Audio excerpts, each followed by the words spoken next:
अमरावती ग्रामीण पोलीस हद्दीत शेती उपयोगी साहित्य चोरीचे प्रमाण मोठ्या प्रमाणात वाढत असल्याने ग्रामीण पोलीस अधीक्षक विशाल आनंद यांनी अशा चोरींच्या घटनांना आळा बसवण्यासाठी जास्तीत जास्त गुन्हे उघड करण्याकरिता निर्देशित केले होते. स्थानिक गुन्हे शाखेने मिळालेल्या गुप्त माहितीच्या आधारे अचलपूर उपविभागात कारवाई करत शेती साहित्य चोरणाऱ्या 6 चोरट्यांना ताब्यात घेत मोठ्या प्रमाणात चोरीचे केलेले साहित्य जप्त केले आहे. अचलपूर तालुक्यातील जवरडी निवासी शंकर रमेश बोरवार, विलास गणाजी बोरवार, अंकुश गोपाल पारिसे, तर अचलपूर कासतपुरा निवासी मजरखा चांदखा, अब्दुल गफ्फार शेख महमूद अशा या तर राजनापूर्णा निवासी आकाश विलास पारिसे अशा 6 जणांना पोलिसांनी ताब्यात घेतले.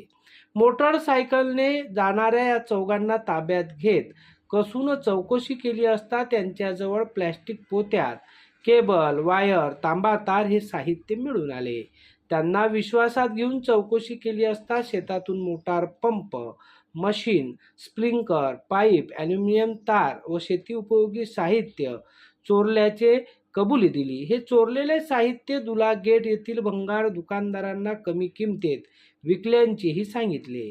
माल खरेदी करणारे भंगार दुकानदार मजर खान व अब्दुल गफ्फार या दोघांना पोलिसांनी ताब्यात घेत त्यांच्याकडून 3 motor pump machine, 47 sprinkler nozzle व 9 प्लॅस्टिक पाईप व तार ताब्यात घेतली. वरील आरोपींकडून 2,20,700 रुपयाचा माल जप्त करत सरमसपुरा पोलिसांच्या ताब्यात देण्यात आले.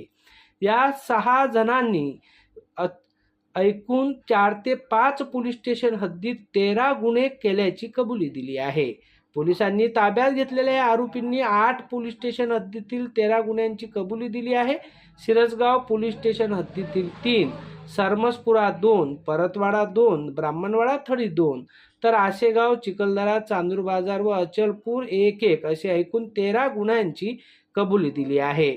सदर कारवाई ग्रामीण पोलीस अधीक्षक विशाल आनंद, अप्पर पोलीस अधीक्षक पंकज कुमावत व गुन्हे शाखेचे पोलीस निरीक्षक किरण वानखडे, सहाय्यक पोलीस निरीक्षक सचिन पवार व पोलीस कर्मचाऱ्यांनी ही कारवाई यशस्वीरित्या पूर्ण केली आहे. सानू खानसह जितेंद्र रोडे, अध्ययन समाचार लाईव्ह, परतवाडा.